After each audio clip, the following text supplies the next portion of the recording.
the market that is extremely dense right now, and part of that density is just because of all the disruptions that we've had in the last 5-6 years, from COVID, pre-COVID, COVID, coming out of COVID, and now just the current climate that we live in and marketplace that, it's changing every day. When we look at the tariffs that are coming, just the alignment from a global standpoint, how does that affect my business regionally, locally, nationally? And so when I say that you've got to cut through the clutter, you've got to brand yourself in such a way that people can connect with you. Another way of saying it, if all the products are the same, why am I going to choose product A over product B? And typically, it's not necessarily about price.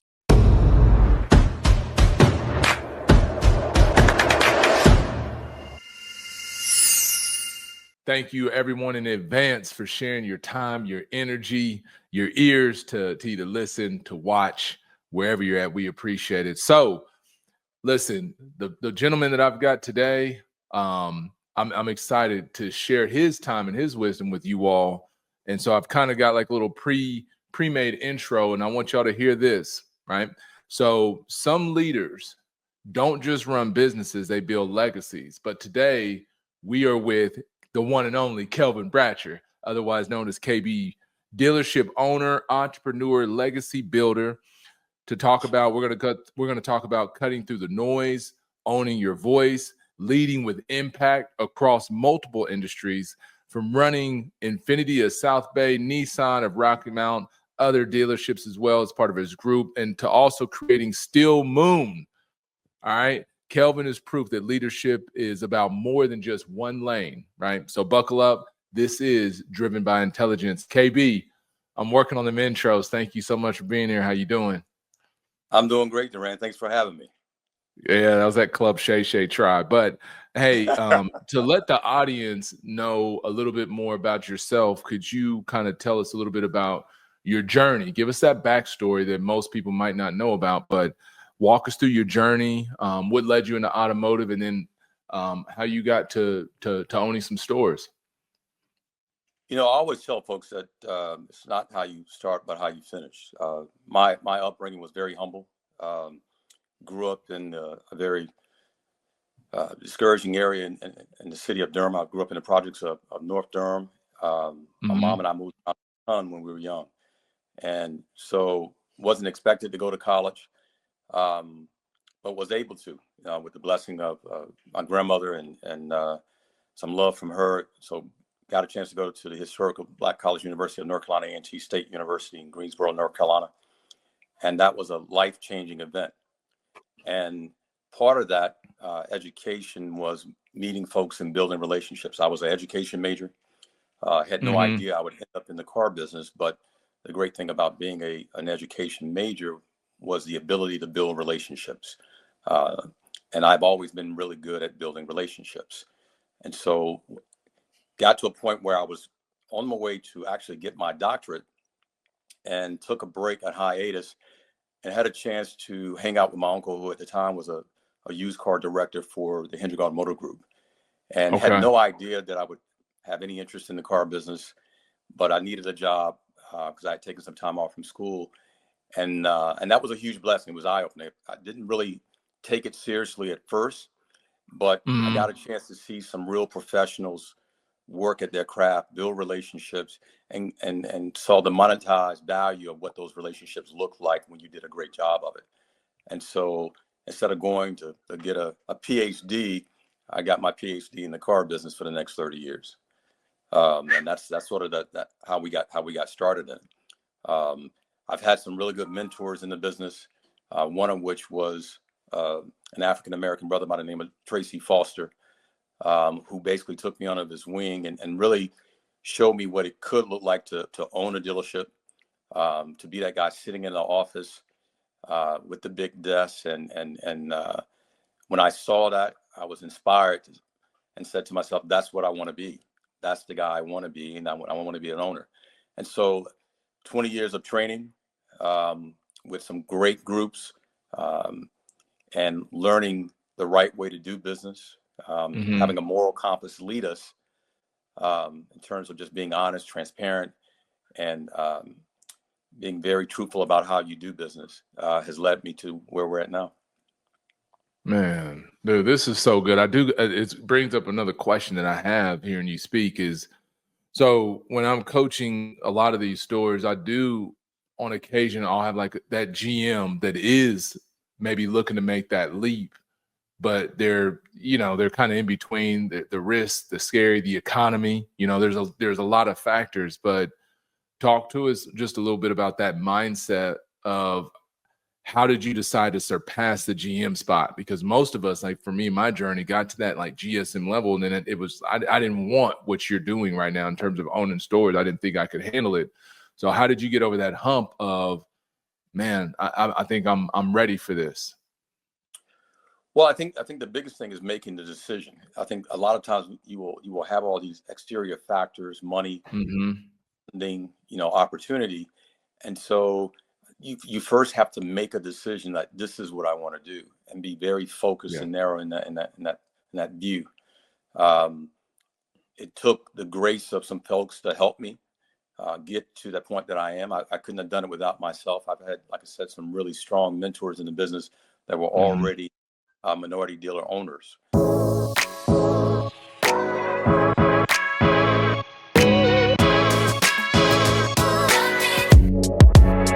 Tell me about the book. How did the book get started? This is my COVID project. I started this during COVID, and we had a lot of free time during that time, and twiddling our thumbs. And people have always told me that I should write a book. And for the life of me, whatever happened, I just decided, you know what, today I'm going to do it. And 4 years later, here we are.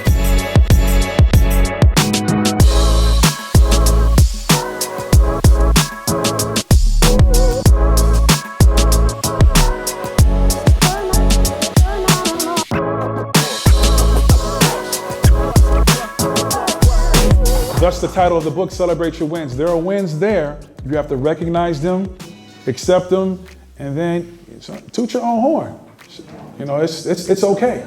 It's okay.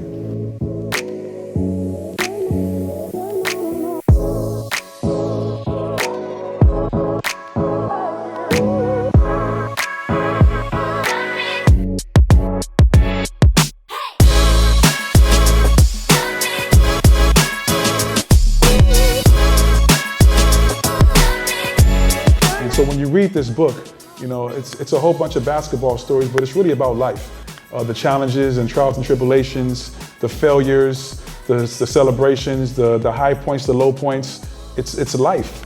And I hope, when people read this book, they'll see that and apply it to their everyday life. And hopefully it can help you, become a better version of yourself. We met through my 18-year-old son, who you've been a great mentor to.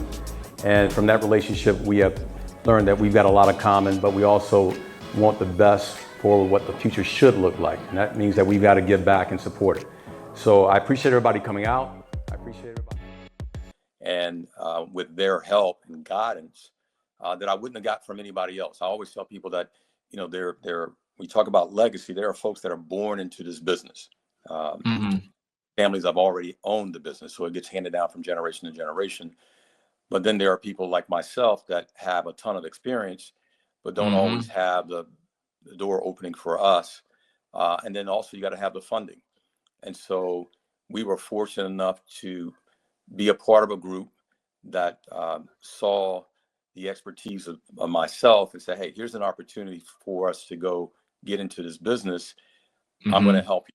And so I couldn't have done it without that help. And so I always tell people, when you're trying to get somewhere, figure out where those resources are going to come from. But you got to be able to tell your story. If people don't buy into you and buy that story, then they're not going to support you and fund it. So it's not about necessarily the job itself. It's about, are you convincing enough? Are you believable enough that you can inspire people to say, you know what, I want to support this young man in his journey because I believe in him. So a lot of it just starts with belief that I can do it, and then just the rest of the stuff is easy. I mean, it sounds easy. Yes, it's complicated, but there are always going to be issues and roadblocks and detours. But you have to be committed that this is what you want to do. Man, that makes sense. Like you said, it goes back to that initial answer, the decision, right? And getting to that point can be anxiety for some.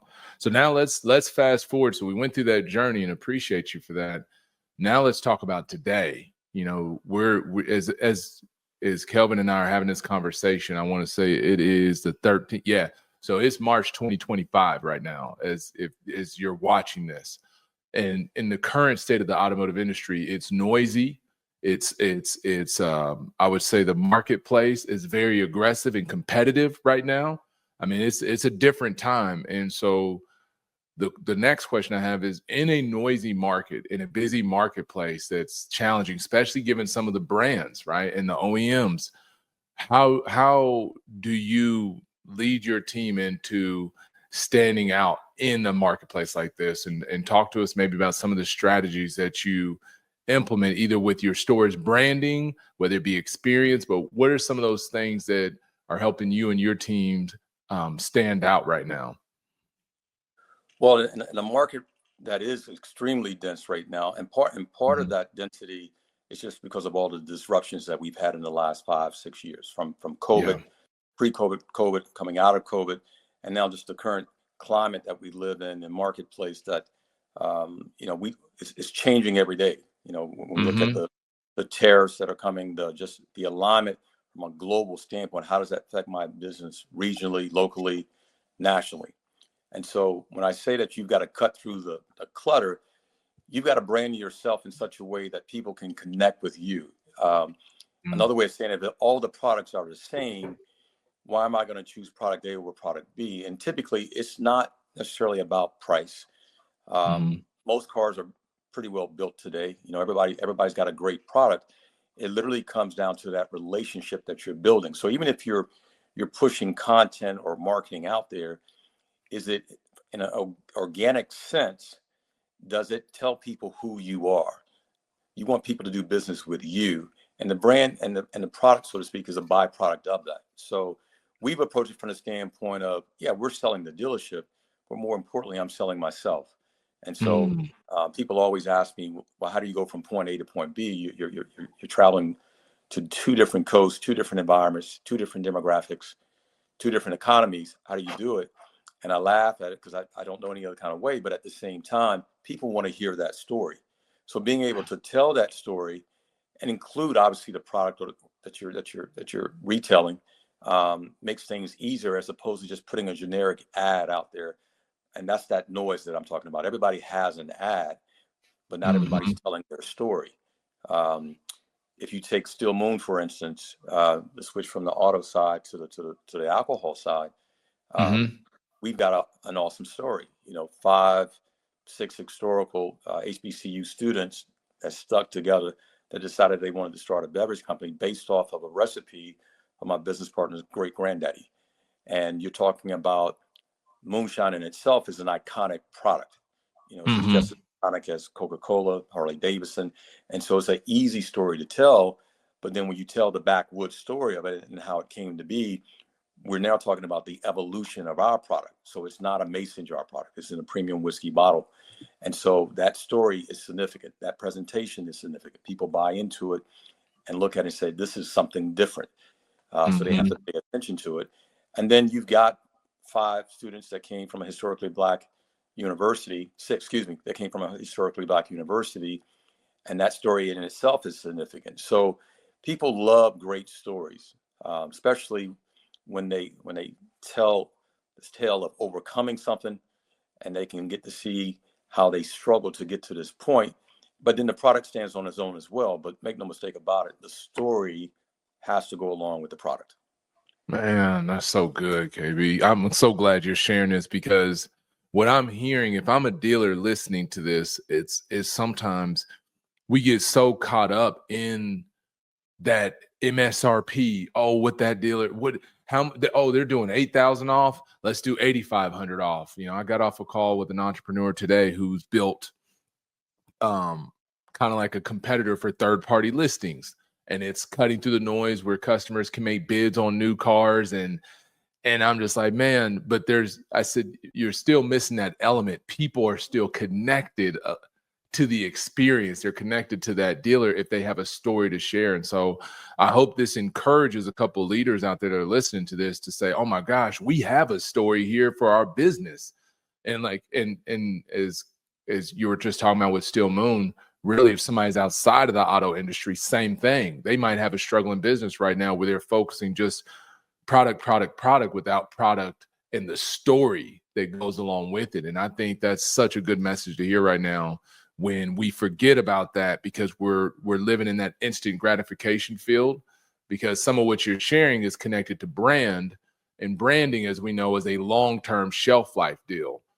That advertising, that price, that discount is more of a one-time, I want to get that person that might be in the market. But if you can get them connected to the product, the brand, the story behind it, then from there you can scale wherever you want.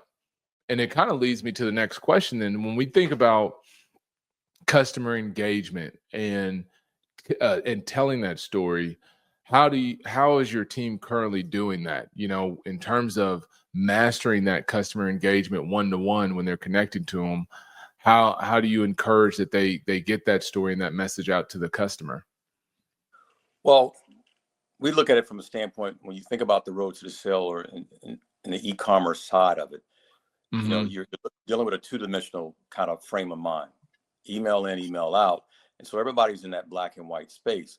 We try to create a three-dimensional space. And so part of that is, for us, we're sending video content along with the response to the question that they're asking, along with obviously pricing. But we want to make sure we connect the person to the person that's sending the information, to the person that's trying to get their information. And so people buy from people that they like. If all things are equal, then how do you separate yourself amongst all the noise? And so we encourage the guys to introduce themselves through video content, and not just tell about the car, but also think about how you would normally use that particular product in your normally daily life. And so you're trying to connect and give them a visual in a three-dimensional way, as opposed to just telling a story in a two-dimensional way in an email. Because the email is transactional, the video is personal, and so that's what builds the relationship from that standpoint. And so I always tell the guys that if your message is not resonating and you're not getting a response, then you got to change your messaging. It's no different than any traditional advertising. You can spend a lot of money advertising your store, your product, but if it's not resonating, then you're not getting the responses, the number of leads, the number of communications, the number of touches that you think you should be creating. Then the first thing you have to do is stop. Am I protruding, pushing, giving somebody a message that makes sense? Does it resonate with them, regardless if they're in the buying cycle or not? If your message is not connecting, then you're wasting money. That's the easiest way I can say that. No, that's spot on, because in a world of, and it's going to lead to another question that I have, but in a world of so much technology and innovation, sometimes either we don't use those tools, at all, because you got to think, we're talking about video, which should be maybe one of the easiest things, but there's still such a massive opportunity for dealerships to send video experiences to their customers, but many don't do it just because of the time or whatever reason. Maybe they're not comfortable. But what I get from that is, it's like that. I think Missouri uses this. They call it the show me state. And to me, there's one way of telling everybody about the story of your store, your product, your brand. But then when there's that video, I think that's not just telling the story. They're actually experiencing the story.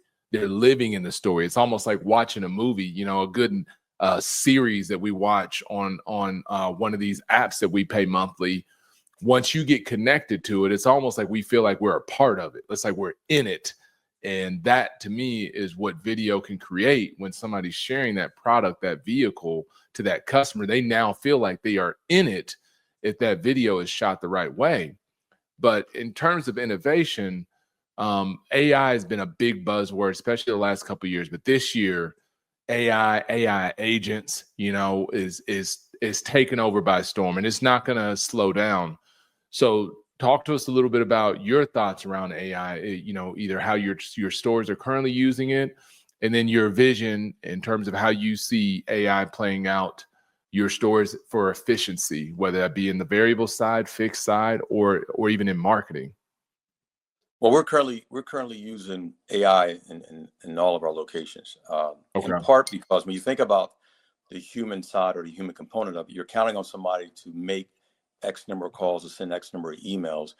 And there's an uncertainty there because it's just human nature not to run at 100 miles an hour all the time. And so the AI takes all of that inconsistency, I like to call it, out of the equation. I'm going to get a certain I like response that. time.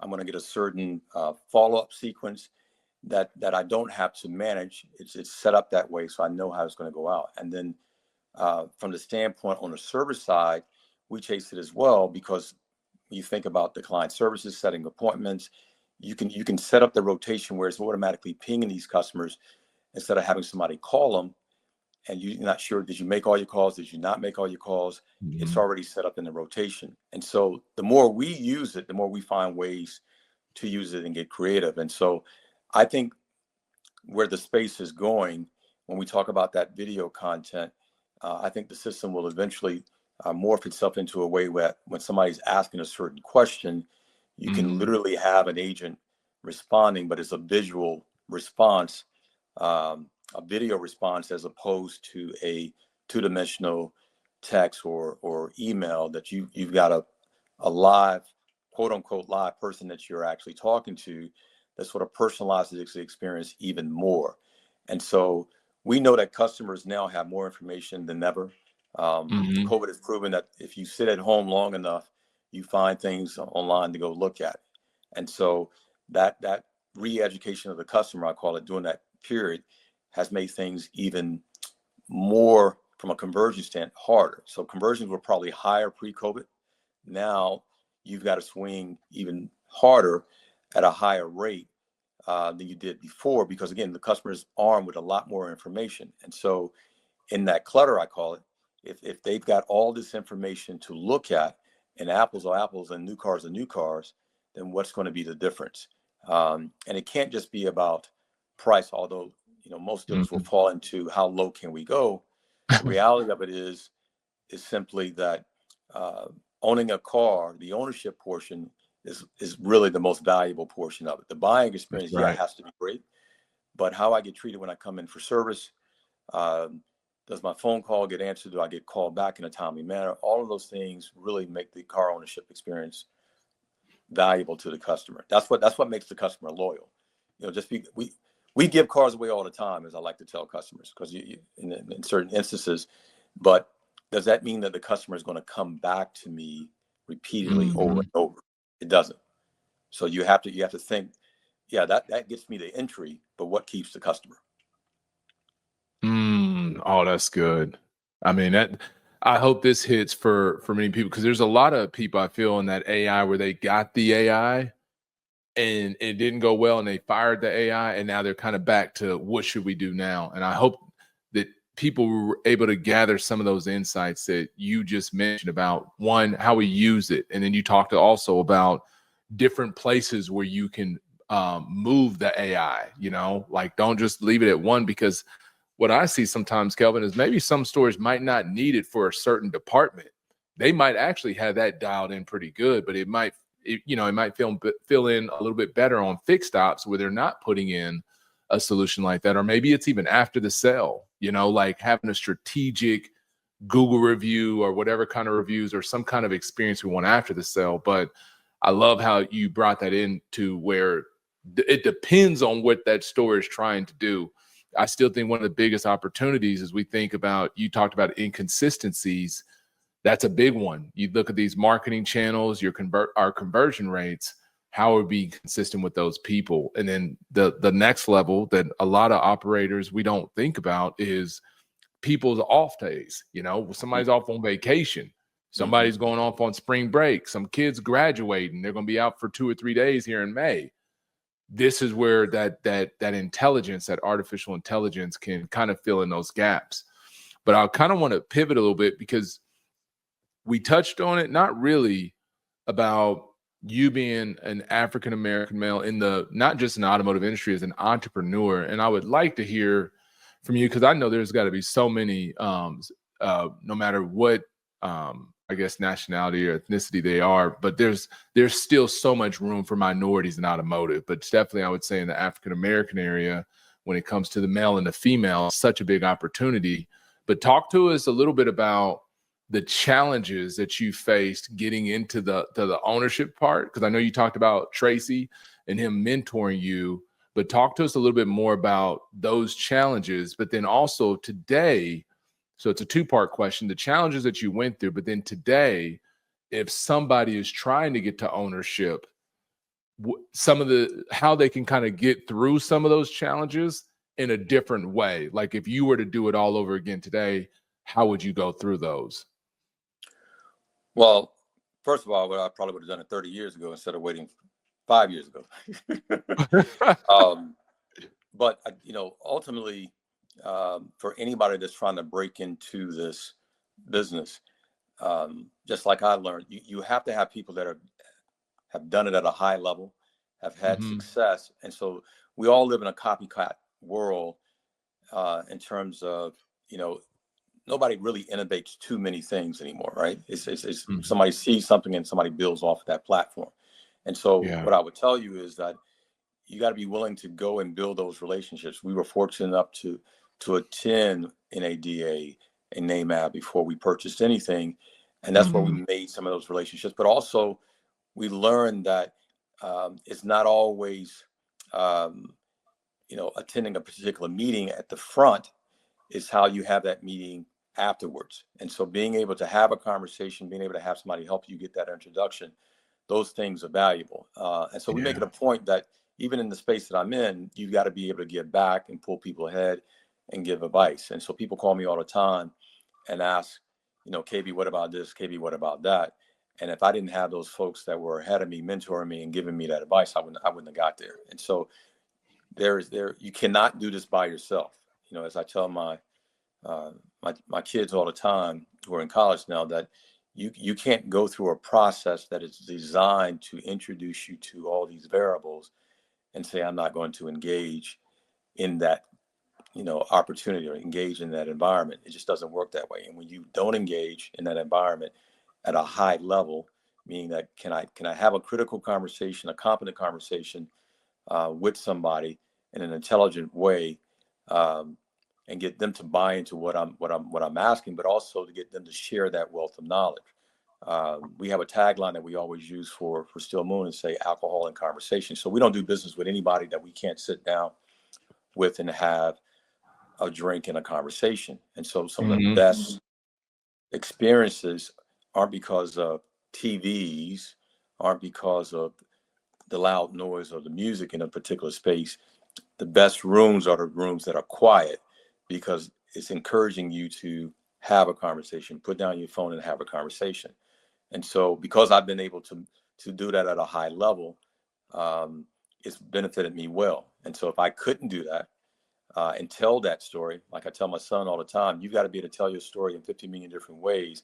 And all these stories are simple. My story is no different than a lot of people that may have come from, poor backgrounds where they've had to sort of pull themselves up by the bootstraps and move forward. But how you tell that story, the willingness to keep telling that story over and over. Sometimes the best message, that's a really good message, has to be told 1,000 times. And so the better you get at telling that, especially if it's a really good story, eventually it will resonate and people will listen what you have to say. And so it's no different than any kind of retail experience. You may not win today, but eventually you win based on how many times you follow the process, what that system is, over and over consistently at a high level. And that's the discipline of it. So this is going to take me to the next question. This one is almost for me, as I'm sure other entrepreneurs that are watching this, or either thinking entrepreneurs, meaning you've been sitting on some idea that you have for a minute, but you don't do it because we use those words that I don't like to hear. I don't have enough time. I feel like I heard somebody say this recently. No, it's not that you don't have enough time. You don't have time management. And I was like, ooh. So I hadn't used I don't have enough time lately. I just strategize on how we use it. But one of the things that's really inspirational about you is what you have done outside of the automotive industry. And we've touched on a little bit with Still Moon, but talk to us a little bit about how even weekly or monthly, how do you operationally keep up with something outside of the automotive space that's a business like Steel Moon and grow that brand and be able to share that story, and then also be an operator and an owner in the automotive space, because not many people can do that. I see a lot of dealers, sometimes it's either one or the other. They're either somebody like yourself where they have multiple, other entities and businesses and investments that are in outside of auto, or they're that dealer that they go all in. They don't even glance on the outside of auto. They're just stuck into either the family business. But talk to us a little bit about what that's like in terms of how you either have the mental capacity or how you strategically are able to think of yourself as an entrepreneur and not just as a dealership owner, and to open up yourself to other ideas and products. Well, time management, like you said, is a big deal. And so I find the quiet time that I have when I travel, the best time for me to work outside my business, meaning that when you lose time management, you are working in the business and you can't sort of take that 50,000 foot view and say, where do I want my business to go? What do I want it to look like next quarter, next 6 months, next 12 months? And how do I get there? And so for me, I value that time when I'm traveling, from getting in the car, headed to the airport, to walking through the terminal, to prepping to get on that plane, and actually sitting on the plane. All of that mental time is literally based on a reflection. I call it that moment of reflection that allows me to clear that mechanism, which is all these thoughts in my head, to literally be able to say, what do I want to do? Right. And so when I get off the plane, I'm actually re-energized.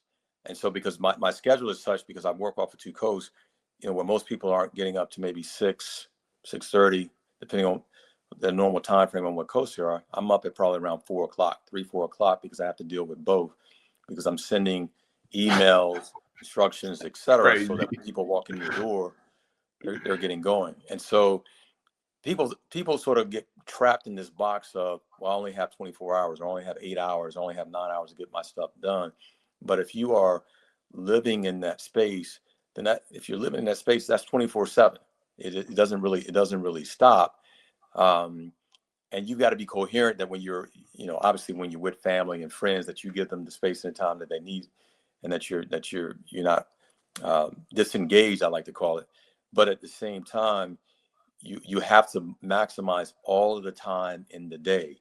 And so if you're not running that hard, and it's not about catching up, it's about continuing to run as hard as you can run, because you never really catch up. And it's not the point of catching up. It's just about how hard you can run.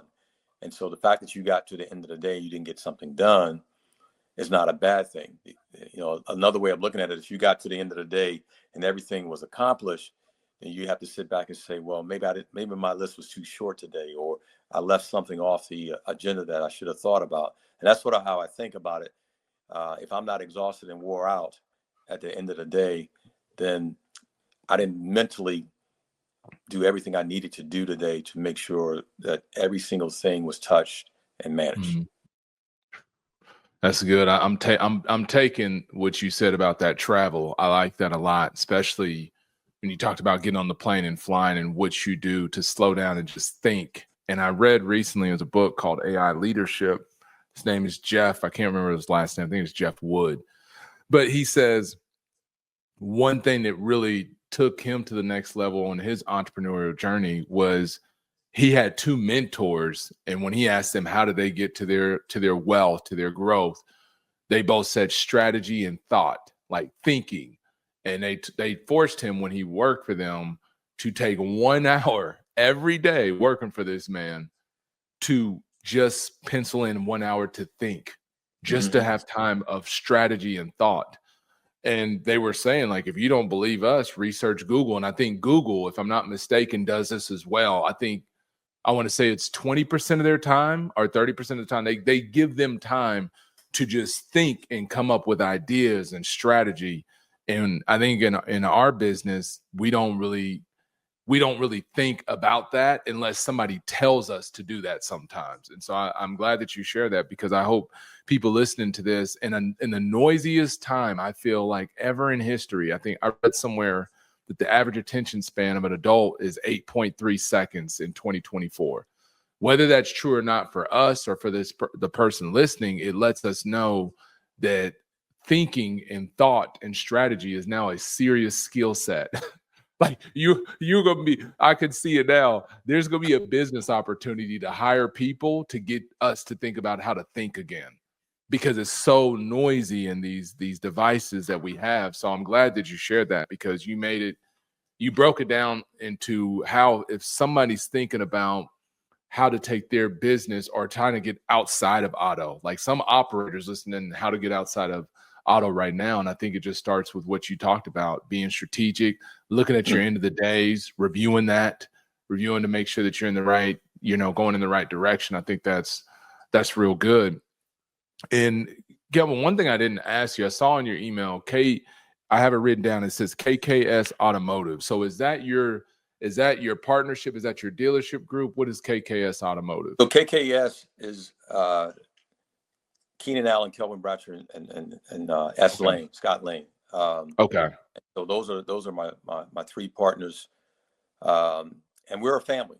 I tell everybody that it's sometimes difficult to be in business with family, but it's also you got to surround yourself with people that you trust, and we're not all related by blood by any stretch of the imagination, but we operate as a family, and so.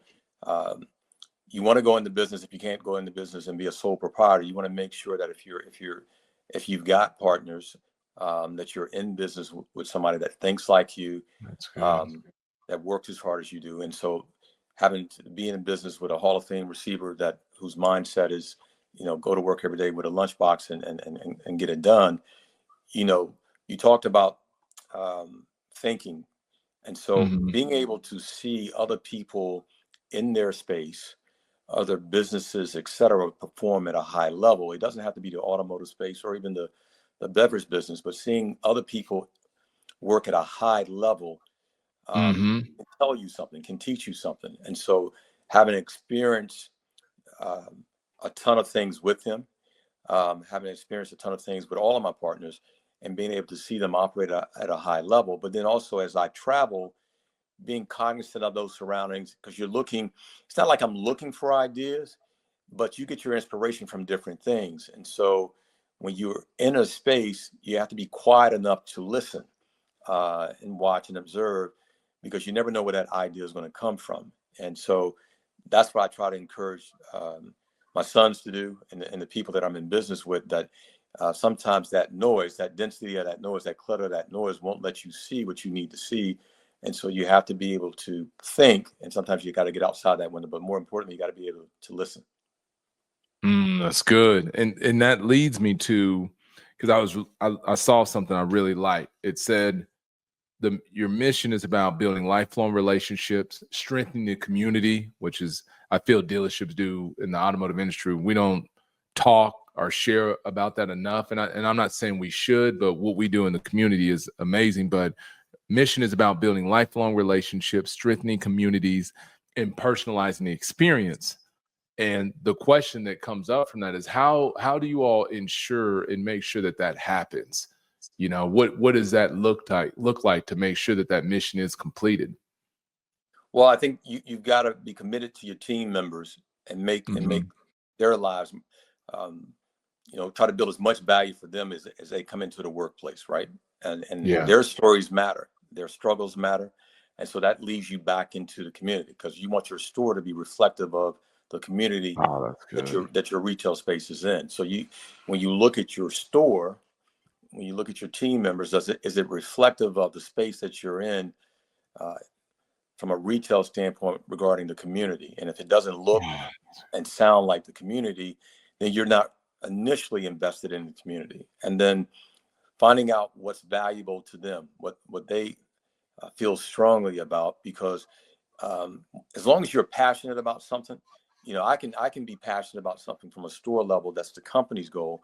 But realistically, I don't want to force my thoughts and my impressions on the store to a certain extent. I want to make sure that we're investing in something within the community that everybody can get behind. And so being able to listen to their stories, whether it's their church events or whether it's their community events, their kids and their athletic events, et cetera, where can you make the biggest impression?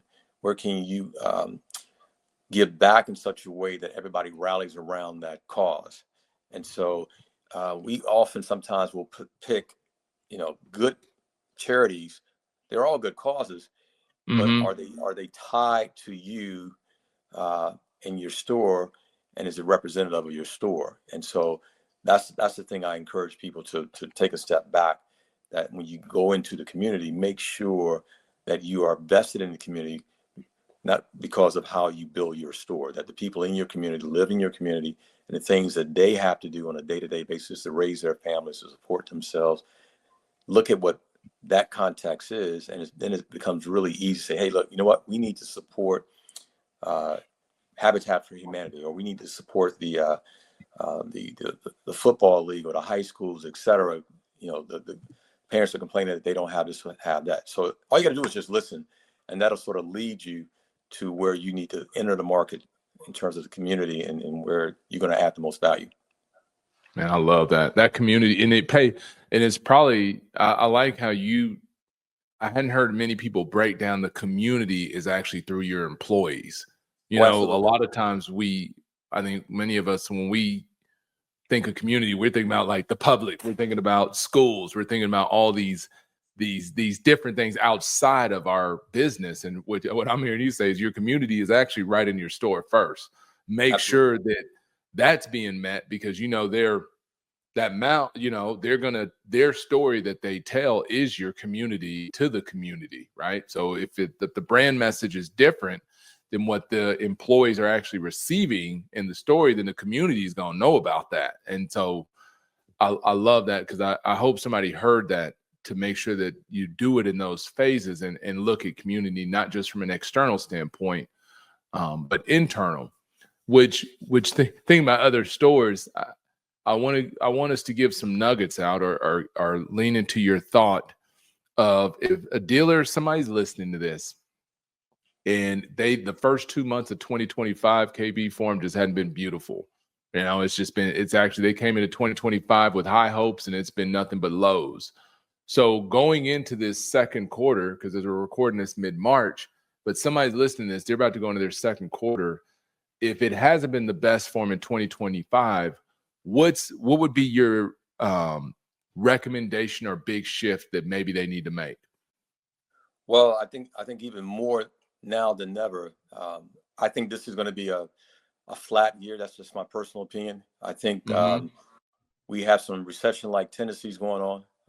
Everybody hates that word, but when you're in a current that's going the other way and you're trying to swim against it, then you got to be even more committed to making sure that your voice is heard. And so you've got to double down and make sure that within that community, i.e. your team store, your team members, that everybody's still pulling in the same direction, that they haven't lost focus of what that mission is, which is to create a world-class experience at the store level, and then make sure that what any kind of word of mouth that's going out within the community, that the store is still doing X, Y, and Z within the community.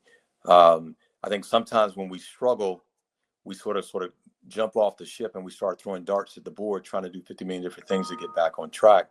But sticking to your core values in terms of who you are, what your mission statement is, and how you go about your business, and making sure that you are still connected to the community is a big deal. And then from a business standpoint, this is the time period where I think everybody needs to tighten up. I mean, we're always looking at expenses, but you can't expense your way to a profit in any business. It just doesn't work that way. You still have to have that throughput.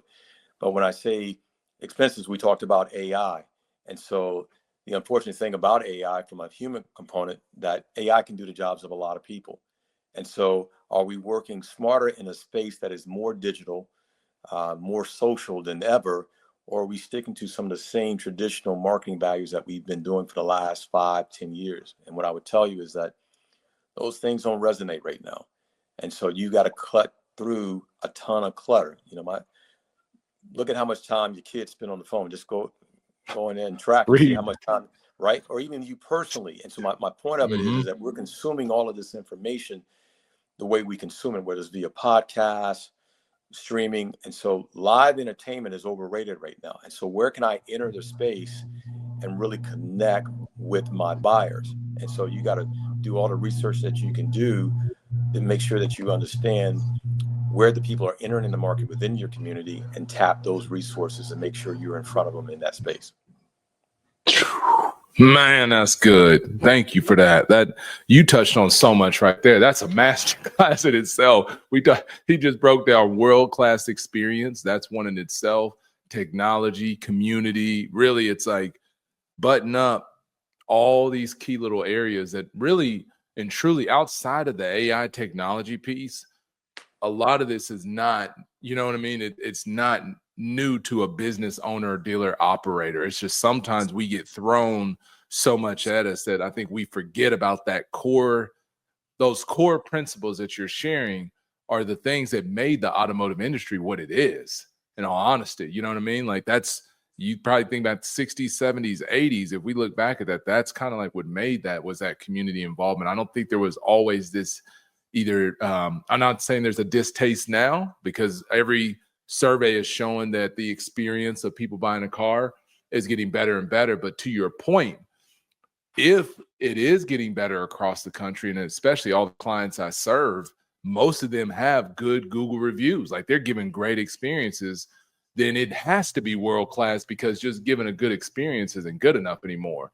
It's got to be world-class to separate yourself. So just remembering somebody's name now, upfront manager, TO, those things are great, but that's almost the new standard. And if those things aren't being done, it really can hinder the business. So I love how you broke that down. So now we're going to get into some fun stuff. So this is called the IG, the Intelligence Gauntlet. So it's some rapid fire questions. And this has been fun. So thank you so much for doing this, KB, because you've given a lot of insights. And like I said, I feel like this has been a master class. So the first question, hope you're ready.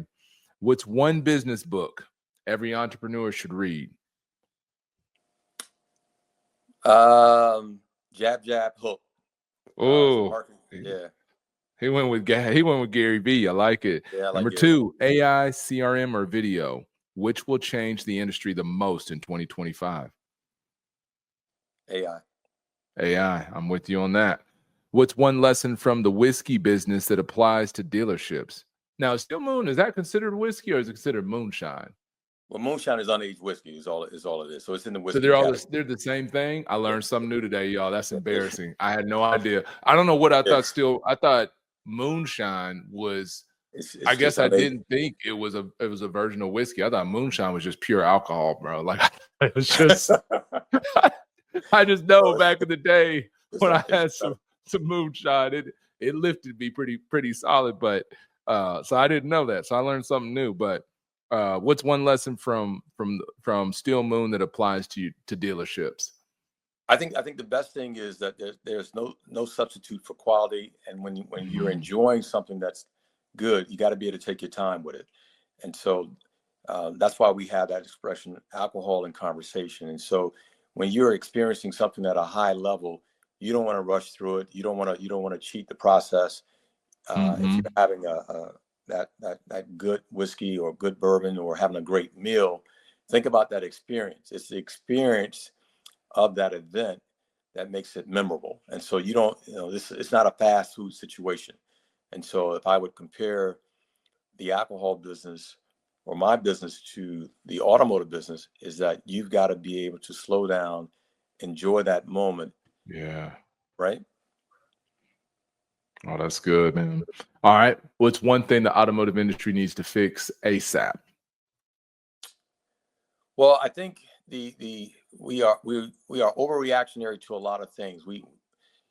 Prior to COVID, you sort of had this traditional linear line about things. And now we've been on this roller coaster ride up and down, and everybody's trying to find the magic sauce to certain things. And so the key is, for me right now, from a retail standpoint, is not to overreact. There is no right person all the time for any particular job, which means that you've got to make sure that you've got a system and a process in place to help develop that person. And so it always starts with me and the organization, are we doing everything we can to build, cultivate, shape, and develop talent? Because talent alone is not enough. And so in a market that's very dense and very competitive, when you look at a lot of the professionals have gotten out of the car business, professional salespeople have left the business, and that all of that experience is gone. How do you get people to come into that space? And really, it's not about what they're selling, is can they build relationships? And so it doesn't matter where you find that person.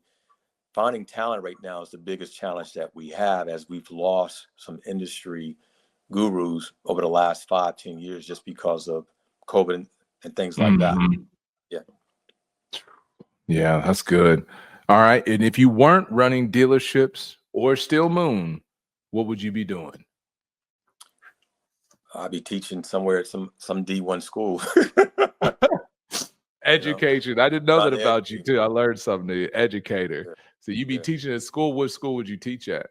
I was an art and design major, and so I would be teaching people how to express themselves with acrylics, because that's what I'm fond of. But yeah, just enjoying the idea of what you can create from nothing, and being able to see the transformation and the thought process behind that.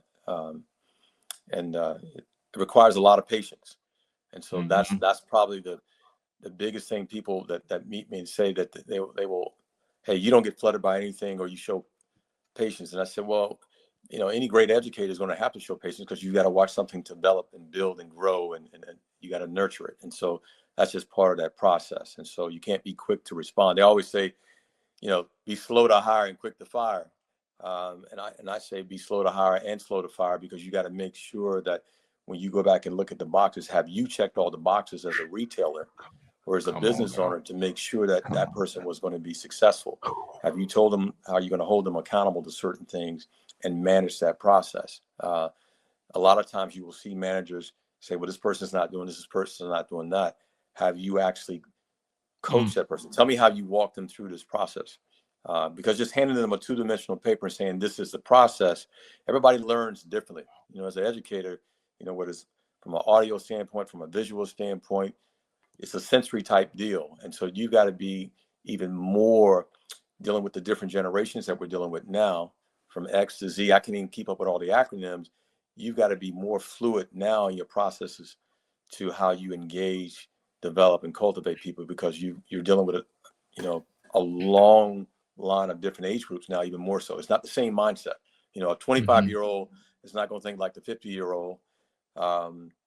And being able to be flexible enough within your processes at the store level to develop those people. So a good team is based on good processes and managers that are fluid and that can coach and counsel and direct extremely well. Man, he dropped the hammer on that one. You pierced me on that one, KB. You hurt my heart, because he said the line slow to hire, quick to fire. Or what was it? Did you say slow to hire? Well, quick most to people fire. would say slow to hire, quick to fire. Slow to hire and slow to fire. And it's an investment, right? You're investing a lot of time, and there's no guarantee that the next person is going to be any better than what you just had. But it doesn't mean that you waste time, by going down a road that's not producing fruit. Sure. But at the same time, you got to make sure that you have followed your steps to build, shape, cultivate, and coach that person. And if you've done all those things at a high level and you can't get to where you need to, then that may be the recourse. But if you haven't done those things at a high level, then you got to challenge your managers to do just that. Because the number one priority of a sales manager right now, I would say, is getting appointments, right? Yeah. The sales process is a sales process. And from a digital retail standpoint, that funnel that the customer comes down is pretty much automated. And so how does your voice resonate? How does that message resonate? How does that content resonate to get those folks in? And so the number one responsibility of a sales manager is, how do we get appointments set and get them in, leads to appointments, and getting the people to show up. And then making sure that salesperson is creating the best experience for that customer when they walk in the door. So that's what I mean by that world-class experience from start to finish. That first touch from a digital standpoint to that physical standpoint, you can't drop the ball because you may only get one swing. You know, you literally, I think when I first started selling, I was probably 1 out of 3, 1 out of 4, 25% back in the day, but that percentage has slowly dropped because it takes more swings to convert now. And so you just can't afford to drop the ball on any of those steps right now because it will cost you. Gosh. All right, last question. If you could go back in time and give yourself one piece of advice before starting Steel Moon, owning a dealership, any of that, what would it be? I think to make sure that you don't take things too personal. I've done a great job over the That's last good. 20 years of not taking things so personal. And so the car business isn't always the most traditional business. And people that are in the car business can probably speak to that. It's, you know, the common sense approach that you apply to certain things don't always apply to the car business, I always say. And so it makes things not as black and white as everybody likes to make them out to be. But one thing is for certain, it all ends up in the same places that, you know, did we do what we set out to do today, which is build a relationship and have somebody take advantage of it. And a lot of times we take things personal, or we'll blame the customer, or we'll blame the manager. And so when you're trying to learn from somebody, even though you may not agree with your manager, they can still teach you something. And you got to be strong enough and humble enough to accept that advice, and look in the mirror and challenge yourself. Am I doing everything right? Or am I blaming the outcome on somebody else, or the customer, or the manager, or the process? Are you 100% committed to the process? And so that's one of my taglines for my sons. I always ask them, you just got to be 100% committed. You're not 100% committed. And once you become 100% committed, all these issues and problems that you have, you won't have anymore. That's it. KB, Kelvin Bratcher, thank you so much. This was great. This went much deeper than I actually expected it to be, and I'm so glad it did. Driven by intelligence, y'all. I hope you enjoyed this conversation as much as I did. Although KB and I, we didn't have what do you say, alcohol while we're having some conversation. It might have gone a little different. So we'll have to do a follow-up one that's a little bit more casual, where KB and I are sitting down and it's more on the Steel Moon side having that conversation. I think that would be real fun. But man, thank you so much, everybody, for sharing your time. Kelvin, appreciate you so much for sharing your time. Let me be one of your growth partners as a vendor, as a friend. It's been great to see the journey, but it's really more exciting to see where you're going. You're a thought leader. You're a forward leader. I think everybody that watched this and listened to it, however they did, they can see it too. So one thing I'd like to ask, so if people do want to connect with you, let them know how to do that, and then let them know the name of your store. So if they want to buy vehicles, you know, if they want to shop the brands and shop your stores because they'd like to purchase from you, can you let them know how to do that? Oh, absolutely. So West Coast is Infiniti, so it's going to be infinitiofsouthbay.com. And then the East Coast is NissanRockyMount.com. And so either one of those locations has my information on the site. And then if by chance you are sitting at home and trying to stay warm and need a sip on something, you can go to drinkstillmoon.com as well to kill two birds with one stone on that. That's what I'm talking about, man. There you go. You got your Steel Moon. You're looking at some cars. You got the fireplace going. If you're up north, if it's cold, or you got the good cool air coming through right now during springtime. So this was beautiful, man. Thank you so much, Kelvin. Until next time, keep leading, and we appreciate you. Thanks, Durham.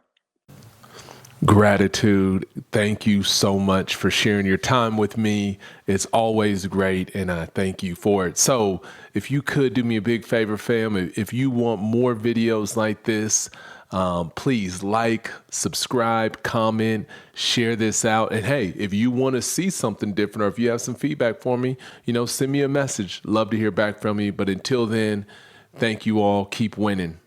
Be well.